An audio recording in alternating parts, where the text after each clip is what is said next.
자, 자리에 앉아주시고요.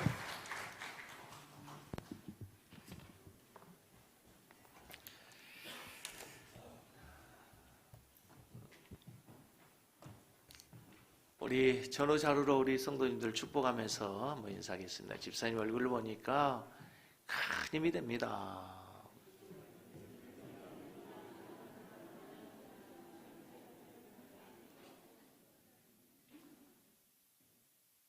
다시 이렇게 인사하겠습니다. 집사님 잘 돼가고 있습니다.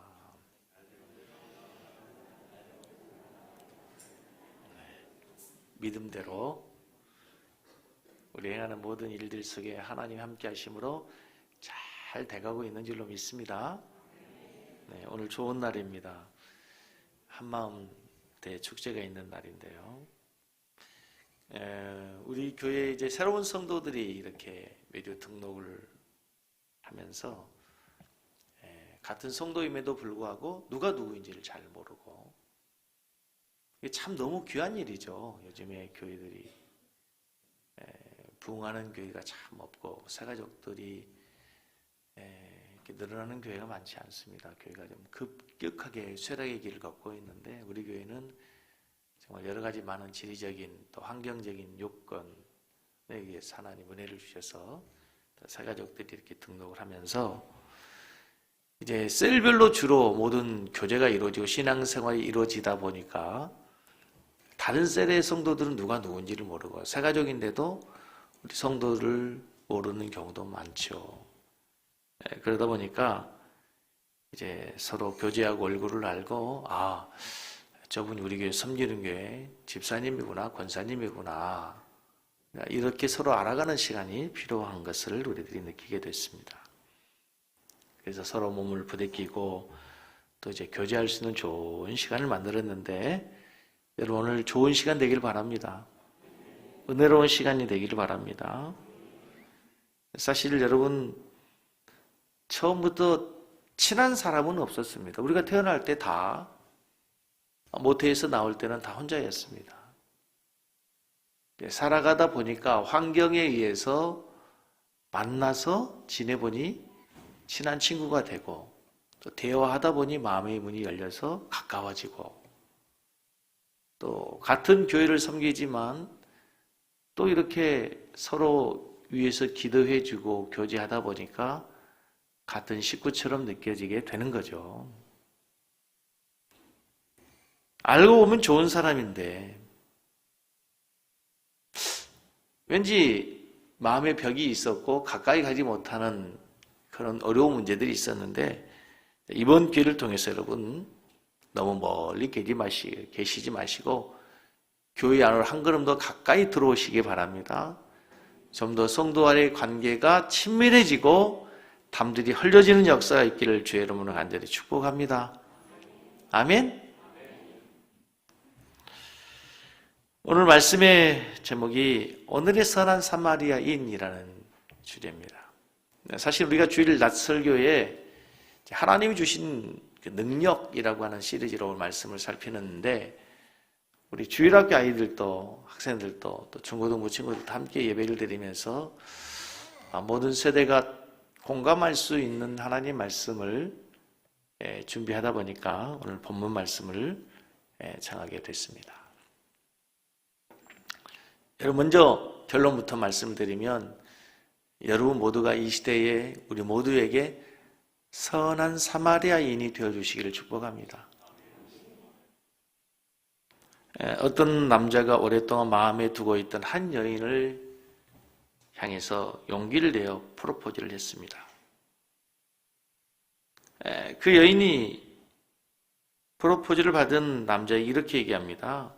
앞으로 100일 동안 하루도 빠르지 않고 제 방 앞 창문 앞에서 100일 동안 꽃을 들고 서 계시면 당신의 사랑을 받아들이겠습니다. 그 다음날부터 이 여인의 창문 앞에는 늘 한 남자가 꽃을 들고 서 있었습니다. 비가 오고 바람이 불고 매서운 눈보라가 치는 날에도 어김없이 그 여인의 방 창문 앞에는 하루도 빠지지 않고 꽃을 든 남자가 서 있었습니다. 100일을 앞둔 하루 앞둔 99일째 저녁 창문 밖에 비가 오고 있었는데 여전히 그 남자가 그 자리를 지키고 있는 모습을 보면서 그 여인은 마침내 그 남자의 사랑을 받아들이기로 결심합니다. 마음이 감동한 거죠. 뜨거운 사랑의 마음을 가지고 문을 열고 밖으로 달려갔습니다. 그리고 그 추운 날 비에 흠뻑 젖은 남자를 꼭 껴안았습니다. 그랬더니 그 남자가 이렇게 말하더랍니다. 저기요, 저는 알바생인데요.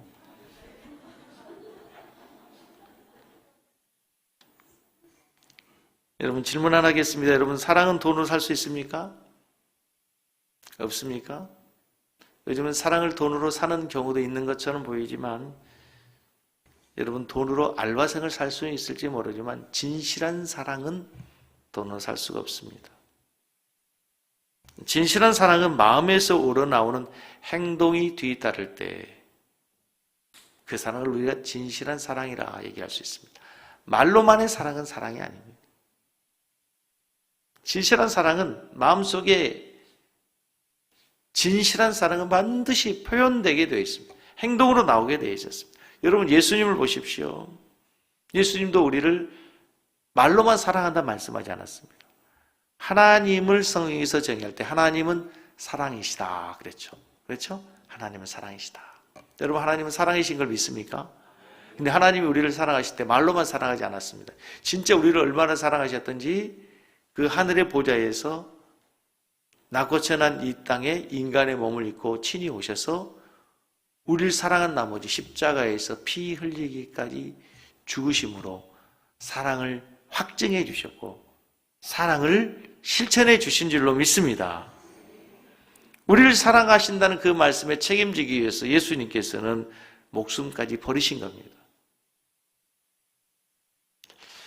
어떻게 보면 이 시대에는 사랑의 홍수 시대를 살고 있는지 모릅니다. 소설도 드라마도 가요도 노래도 모두가 다 사랑을 노래합니다. 근데 여러분 홍수가 나면요 온 세상이 물로 가득 차 있습니다. 온 세상이 물입니다. 그런데 정작 마실 물은 없습니다. 홍수로 온 세상이 물이 덮여 있는데 먹을 물이 없는 거예요. 마실 물이 없는 거예요. 기갈이 든 거예요. 이 시대가 그렇지 않는가 싶어요. 모든 사람이 사랑을 외치지만 모든 사람들이 사랑한다고 얘기하지만 우리 모두는 사랑이 고픕니다. 사랑이 고파요. 자, 오늘 본문으로 돌아가시면요. 어느 날 예수님께 율법 학자들이 예수님께 와서 질문합니다. 선생님, 어떻게 해야 우리가 영생을 얻을 수 있습니까? 근데 이 질문은 참 위대한 질문입니다. 여러분, 한 번쯤 우리 인생에서 반드시 질문해야 될 질문이 이겁니다. 어떻게 해야 영생을 얻을 수 있습니까? 한번 따라서 하겠습니다. 예수님, 어떻게 해야 영생을 얻을 수 있습니까? 우리 학생들, 우리 주일학교 친구들, 인생이 꼭 한 번은 질문해야 됩니다. 정말 인생을 살아가면서 어떻게 해야 영생을 얻을 수 있는 거지? 그리고 이 질문에 답을 반드시 얻어야 돼요. 세상의 모든 사람들이 어떻게 돈을 벌지? 어떻게 성공하지? 이것에 대한 질문은 많아요. 이것에 대한 관심은 많아요. 그런데 정작 우리 인생의 가장 중요한 어떻게 해야 영생을 얻을 수 있습니까? 이 질문에 대해서는 사람들이 관심이 없어요.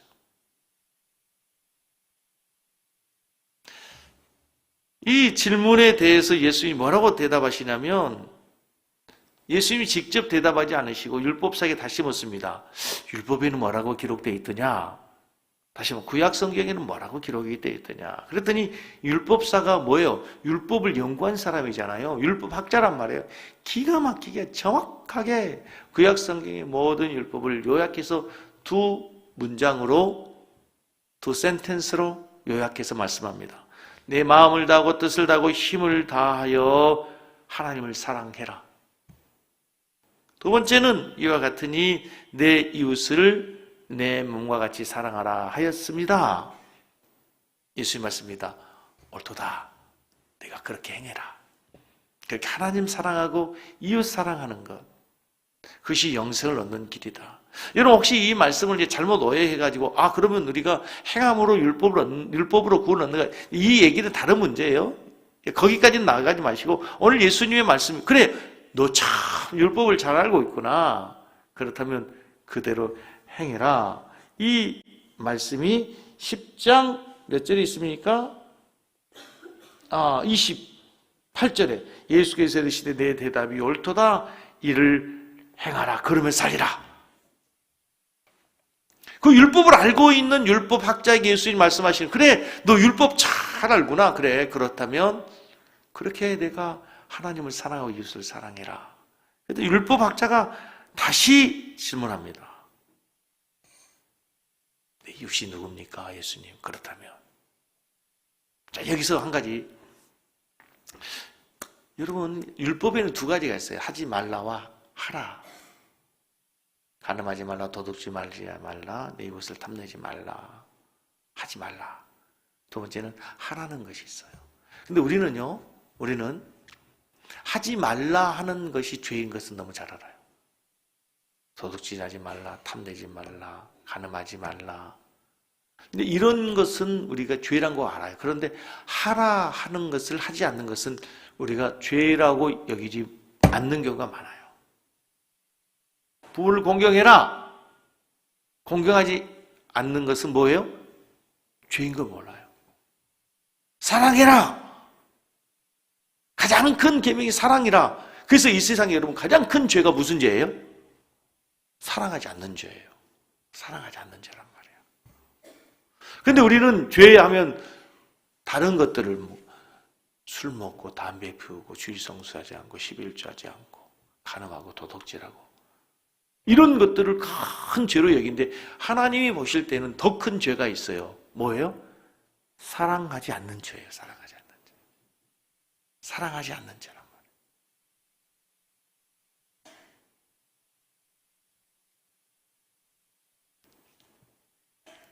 이 율법사가 다시 질문해요. 예수님, 그러면 내 이웃을 내 몸과 같이 사랑하라 하셨는데 내 이웃이 누굽니까? 거기에 대한 질문에 대한 답변으로 예수님이 설명하신 내용이 오늘 우리가 잘 아는 선한 사마리아인의 비유예요. 내용은 잘 알고 계시죠? 이런 거죠. 어느 날 여리고로 내려가던 한 사람이 강도를 만났습니다. 모든 거 다 뺏기고 여기저기 맞고 피 흘려 죽게 됐어요. 근데 그 옆을 제사장이 지나갔습니다. 그냥 지나갔습니다. 레위인도 지나갔습니다. 그냥 지나갔습니다. 그런데 성경에 보면 어떤 사마리아인이 지나가다가 그 강도 만난 사람을 데리고 가서 불쌍히 여겨서 주막에 가서 돈을 지불해주고 그 사람을 도와줬습니다. 생명을 구해준 거죠. 여기까지 말씀하신 예수님께서 갑자기 그 율법 교사에게 질문합니다. 36절, 10장 36절을 같이 읽습니다. 이 세 사람 중에서 강도 만난 사람의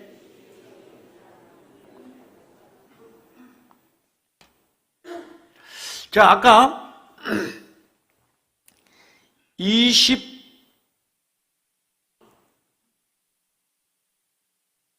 29절에서는 율법사가 뭐라고 하냐면 누가 내 이웃입니까? 이렇게 물었어요. 29절에 그랬죠? 성경을 한번 보세요. 29절에 분명히 이 율법사는 뭐라고 물었어요?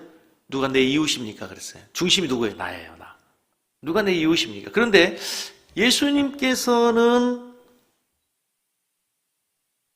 마지막에 말씀하시고 나서 36절에 너의 생각에는 이 세 사람 중에 누가 강도 만난 자의 이웃이냐?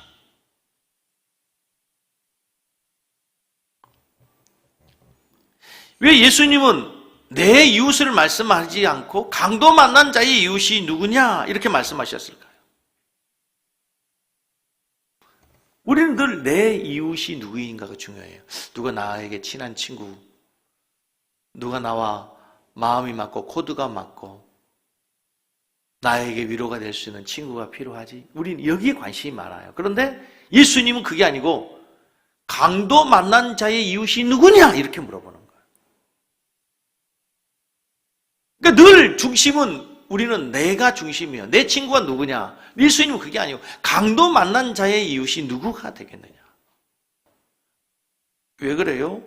지금 절실하게 친구가 필요한 사람, 이웃이 필요한 사람이야말로 강도 만난 사람이에요. 이 강도 만난 사람은 있는 거 다 빼앗겼어요. 지금 너무 많이 맞아서 상처에서 피가 흘려서 곧 죽어가고 있어요.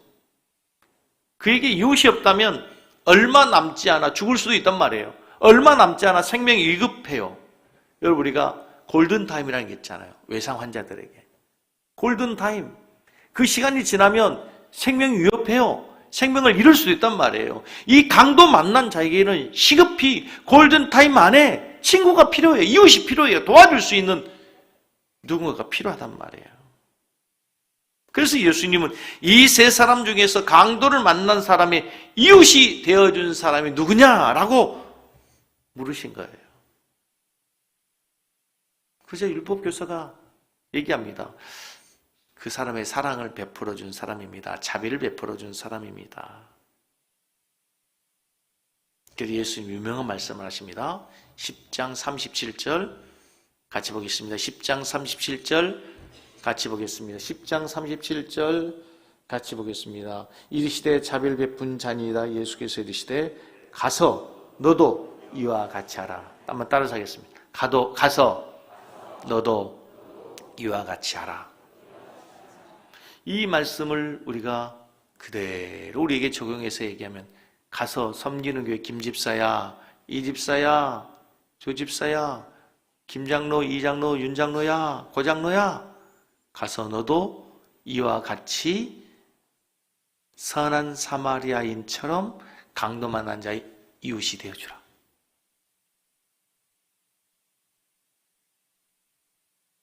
이 시대의 선한 사마리아는 그럼 누구예요? 윤장로님이시군요. 이 시대의 선한 사마리아는 누구예요? 가서 너도 이와 같이 하라. 누구예요? 이 시대의 선한 사마리아인은 나라는 말이에요. 나라는 말. 우리는 늘 나의 좋은 친구, 나의 이웃을 원해요. 내가 좋아하는 사람, 나와 친한 친구, 나와 이야기를 잘 통하는 셀 식구. 우리 이웃의 기준이 늘 나에게 있었단 말이죠. 내 친구, 나의 이웃, 내 식구, 내 가족에 있었단 말이에요. 그러나 주님은 내 중심적인 삶을 살아가고 있는 나에게 이렇게 말씀을 아니야. 이제 강도 만난 자의 이웃이 누가 돼야 되겠느냐? 강도 만난 자의 이웃이 너희가 되라. 가서 너도 이와 같이 하라. 가서 너도 이와 같이 강도 만난 자의 이웃이 되어주라.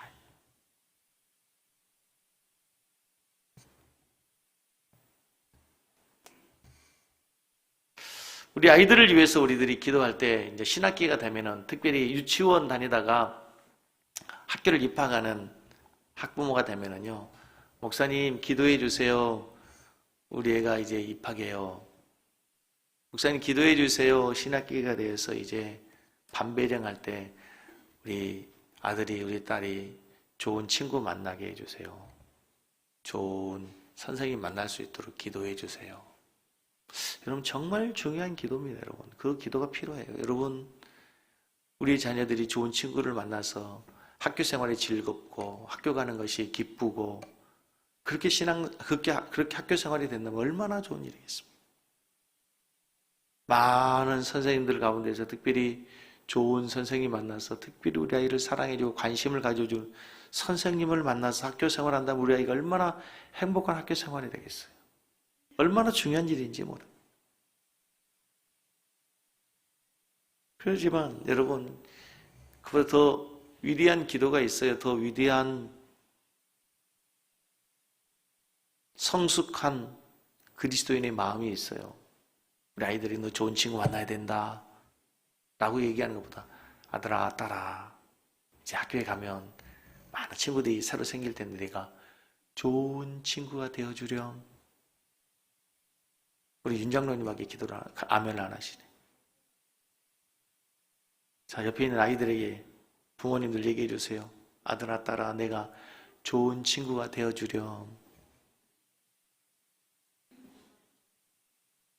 아들이 없어요? 남편에게 얘기하세요.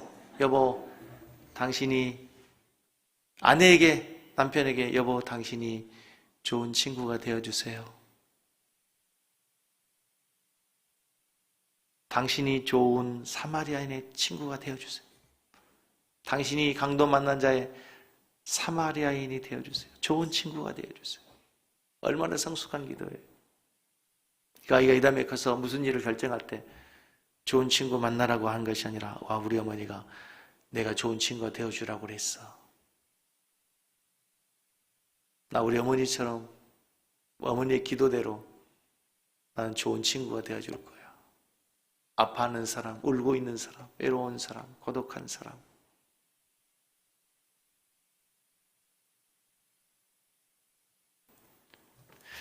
근데 여러분 예수님께서요 왜 하필이면 비유를 설명하시면서 사마리아인이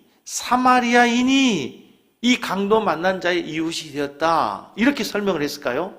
여리고에 사는 사람이 아니면 예루살렘의 사람이 지나가다가 강도 만난 자를 도와주었다 이렇게 얘기할 수도 있잖아요. 그런데 왜 하필 사마리아인이라고 어떤 사마리아인이라고 사마리아 지역의 사람을 예수님께서 비유했을까요?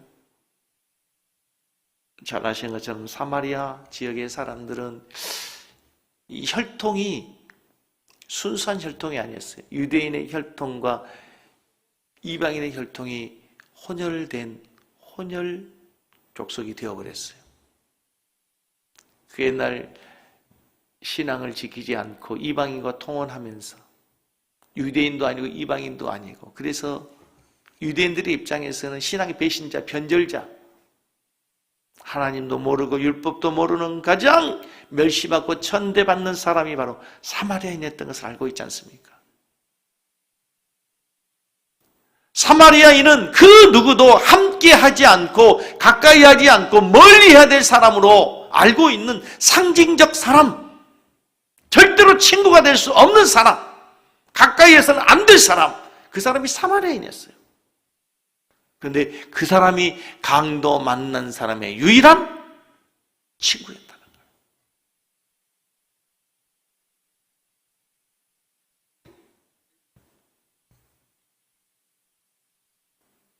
우리 주님께서 말씀하시는 이웃의 개념이 뭐예요? 나에게 이익을 주고 기쁨을 주고 사귈 만한 자격이 있는 사람을 이웃이라 하지 않고 아무 상관이 없지만 공부할 때 어려울 때 도움을 주는 사람, 그것이 이웃이라는 거예요. 생각해보면요, 제사장이 왜 그때 그렇게 강도 만난 자를 그냥 지나가냐고 물어보면 나름 이유가 있었을 거예요. 나 그때 바빴다고, 나 그때 빨리 가서 예배 준비하고, 레위인에게 물어보면 나 바빴어, 나 지금 빨리 하나님의 성전에 가서 해야 될 내 레위인의 직무가 있었다고 얘기할지 몰라요. 우리와 똑같죠. 직장 일에 바쁘고 회사 일에 바쁘고 가정 일에 바쁘고 지금 그 사람 돌볼 여력이 없다고 얼마든지 우리는 핑계할 수 있을지 몰라요.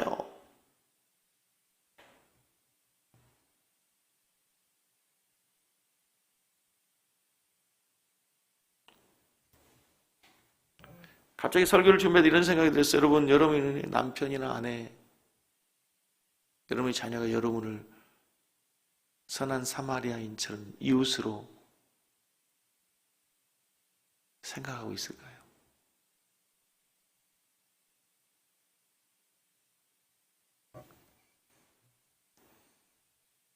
내가 공부할 때 내가 너무 외로운데, 내가 너무 마음이 아픈데 전 입장 생각하지 않고 마음 헤아리지 못하고 자기 이야기만 계속 이야기하는 남편, 아내, 같이 살지만 가족이지만 선한 사마리아인이 아닐 수도 있다는 거예요.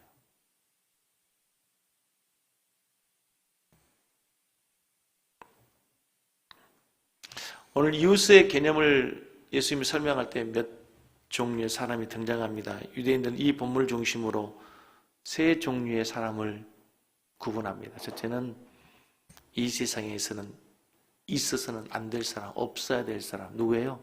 강도죠, 강도. 강도 같은 사람. 세상에는 없어야 될 사람. 원하지 않을 때 원하지 않는 모습으로 와서 가장 소중히 여기고 귀중히 여긴 것을 빼앗습니다. 아픔을 줍니다. 상처를 줍니다. 우리 교회도 얼마든지, 우리 주변에도 얼마든지 이런 사람이 있을 수 있어요.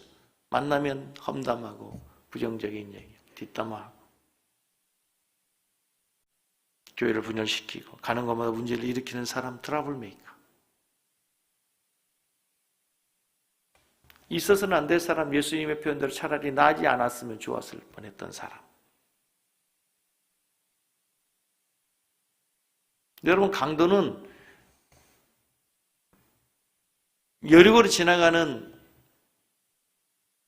이 강도 만난 자를 해치는 강도는 칼로, 창으로 상처를 주었지만 이 시대는 칼과 창이 아니라 얼마든지 입술로, 글로 얼마든지 상처를 줄 수도 있습니다. 인터넷 댓글 들어보면 얼마나 섬뜩합니까, 여러분? 요즘은 포털 사이트에 이제 아예 댓글을 달지 못하도록 한 건 참 잘한 것 같아요. 댓글 다는 것들을 보면은요, 얼마나 막말을 하는지, 얼마나 섬뜩한 자극적인 표현을 하고 있는지 모릅니다. 그래서 그 섬뜩함에 상처를 받아서 극단적 선택을 하는 사람도 많잖아요. 맘카페들 보면 뭐 무섭잖아요.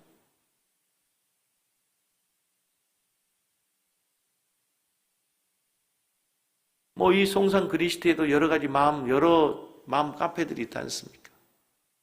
몇 번 들어가 보지 않습니다. 좋은 말보다는 얼마나 그냥 벌떼처럼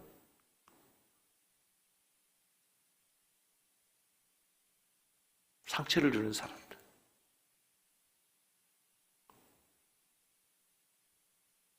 둘째는 있으나마나한 사람이 있어요. 있으나마나한 사람. 본문에 나오는 대제사장과 레위인, 이들은 당시의 지도자적인 사람입니다. 지도자 위치에 있는 사람, 영향력 있는 사람, 영향력을 끼쳐야 되는 사람, 많은 사람들에게 좋은 영향을 미쳐야 되는 사람인데 전혀 영향력이 없는 사람, 있으나마나한 사람이잖아요. 종교적인 지휘자예요.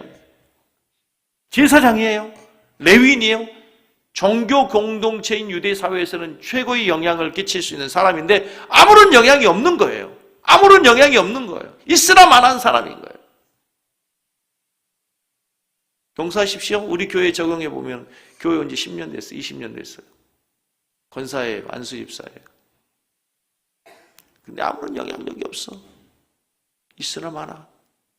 교회 행사를 해도 하는지 마는지. 아무리 담임 목사가 무슨 얘기를 해도 전혀 반응하지 않고 그냥 내 신앙 하나 지키기 어렵고 내 신앙 하나 지키는 의무를 다 했다고 주일 낮 예배에 참석하고 가면 다인 것 생각. 있으나마나 해. 있으나마나. 있으나마나 해. 셀에서 있으나마나 해. 아무런 영향력이 없어. 문제는 이 사람이 영향력을 미쳐야 되는 지도자적인 중요한 직분을 갖고 있는 사람이라는 거예요. 이스라엘 사회에서 제사장보다 중요한 사람이 어디 있어요? 레위인보다 중요한 사람이 어디 있어요? 레위인은 특별히 12지파 가운데에서 구별돼서 그들은 농사 짓지 않아요. 일하지 않아요. 일반 성도들이 주는 분깃을 갖고 먹고 사는 사람임에도 불구하고 전혀 영향력이 없는 사람, 있으나마나한 사람이란 말이에요.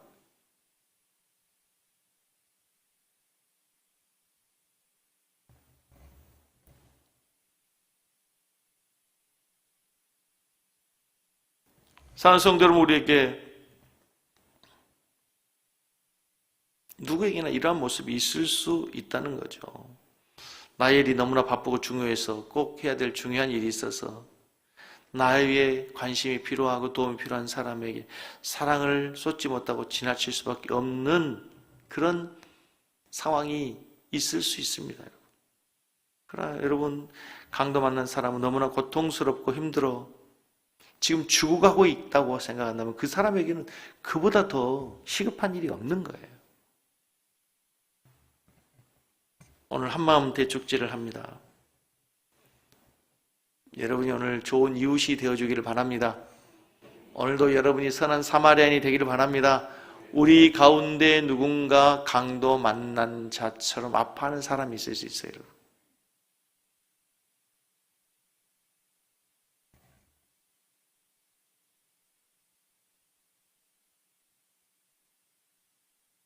여러분 주일날 이제 우리가 이렇게 셀별로 모여서 식사를 하고 하지만요. 오늘만큼은 식사를 하시면서 지난주에 같이 식사했던 분하고는 하지 마시고 다른 분하고 좀 식사 좀 하세요. 오늘만큼은. 그죠? 오늘만큼은. 혹시 우리 교회에 오셔가지고 새가족이 식사하고 있는데 가끔 이렇게 내려가 보면 새가족끼리 자기들 식구들끼리 식사하는 모습을 볼 때 참 너무 마음이 아파요. 아우, 교회 밥 먹으러 온 건 아닐 텐데 좀 마음이 밥 얻어먹으러 온 느낌이 들면 어떡해요? 무슨 말 이해되세요? 그분이 밥을 먹으러 온 거 아니잖아요. 예배 드리러 오고 교회 생활을 하려고 왔는데 꼭 손님처럼 느껴지고 밥 얻어먹으러 온 것처럼 느껴지면 어떡해요? 좀 옆에 같이 가가지고 아유 잘 오셨습니다. 어떻게 오셨습니까? 우리 교회 좋은 교회입니다. 우리 교회 건강한 교회입니다. 선교하려고 하는 교회입니다.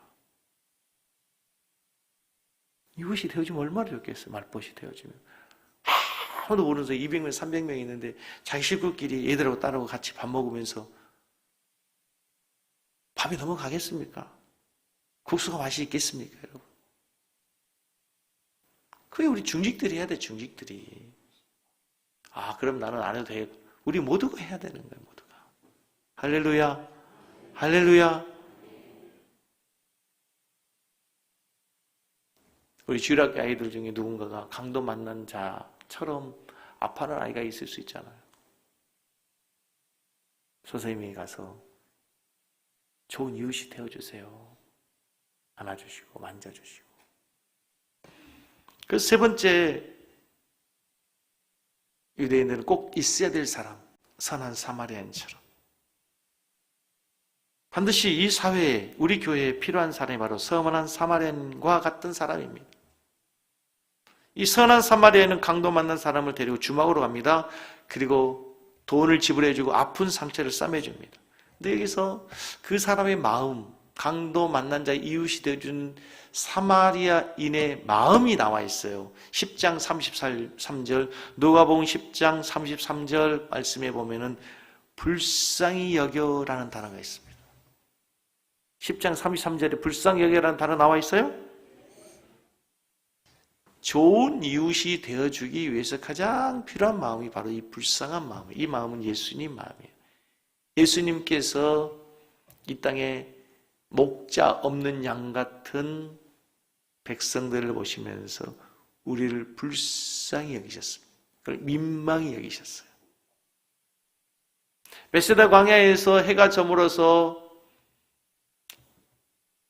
시장기가 도는 그 백성들을 보시면서 저녁 식사를 해야 되는데 밥을 먹을 수 없는 굶어가는 백성들을 보면서 불쌍히 여기서 오병이의 기적을 일으키는 거예요. 다시 말하면 이 불쌍히 여기는 마음은 예수님의 마음이에요. 예수님의 마음. 누구 마음? 예수님의 마음.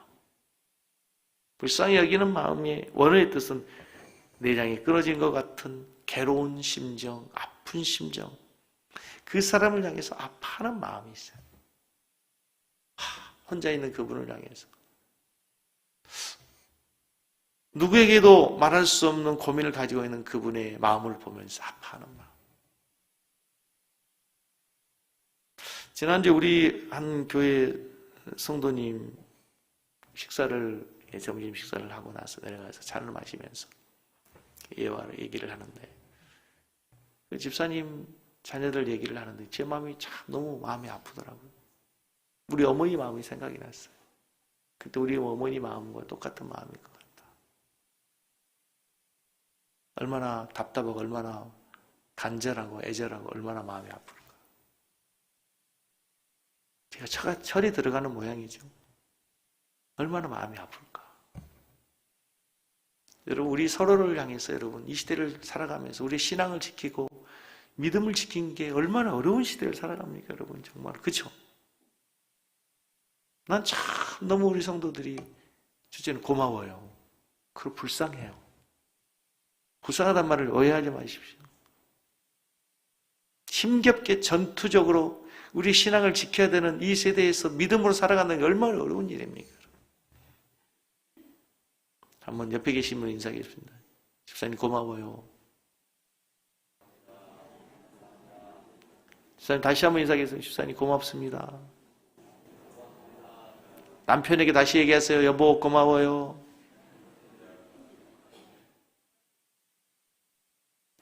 그 말든 아내는 뭐라고 해야 돼요? 남편은 뭐라고 해야 돼요? 나도 고마워요. 고마워요. 인지 알았냐? 나도 고마워요. 불쌍히 여기는 마음. 우리 자녀들을 향해서 그런 마음이 있어야 돼요. 우리 시대보다 훨씬 치열하게 살아가는 아이들입니다. 우리는 열심히 살면 여러분 잘 살아보세요. 잘 살아보세요. 새마을 운동에 했던 우리 시대에는요. 잘 살아보세요. 잘 살아보세요. 그런 희망이 있고 잘 살아보려고 노력하면 잘 살 수 있는 세상이었어요. 지금은 정말 어려운 시대가 되었어요. 일하려고 해도 직장에서 받아주지 않아요. 일할 수 있는 직장이 없어요. 그런 자녀들을 향해, 그런 아이들을 향해서 불쌍한 마음이 들잖아요. 불쌍한 마음이. 난 그런 면에서 우리 청년들 보면 참 너무 고마워요.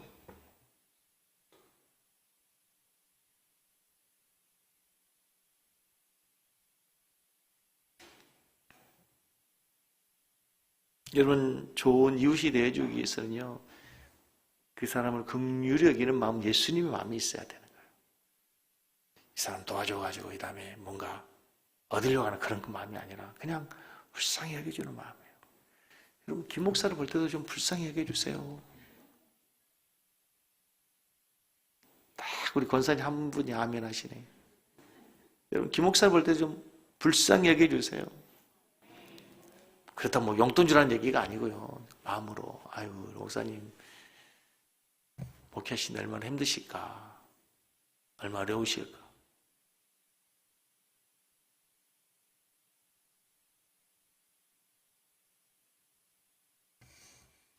한 편의 시를 읽어드리고 말씀을 마치려고 합니다. 그냥 듣지 마시고 마음에 새겨보십시오. 같이 한번 낭독할까요? 지금 하십시오. 오늘 하루는 맑지만 내일은 구름이 모일지 모릅니다. 아니, 시는 너무 빨리 읽으면 안 돼. 시를 그렇게 막 그냥 소설 읽듯이 그냥 읽으면 어떻게 좀 의미 한 구절 한 구절을 생각하면서 천천히. 지금 하십시오. 오늘 하루는 맑지만 내일은 구름이 모일지 모릅니다. 어제는 이미 당신 것이 아니니 지금 하십시오.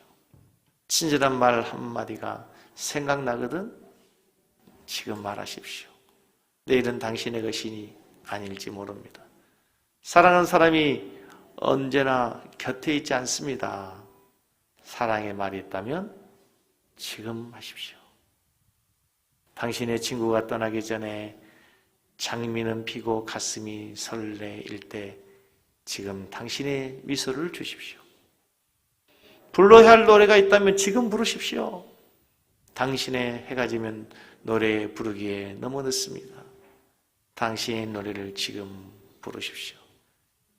지금 내가 할 일이 있습니다. 할 말이 있으면 빨리 하세요. 부를 노래 있으면 지금 부르세요. 누군가를 도와야 될 일이 있다면 도우세요. 친구가 되어줘야 될 누군가 있다면 지금 친구가 되어주시고 오늘 우리 교회에 좋은 친구들이 많이 생겨지는 복된 날 되시기를 주의 이름으로 간절히 축복합니다. 할렐루야, 할렐루야. 예수 사랑하심은 다시 한번 우리 찬양하겠습니다.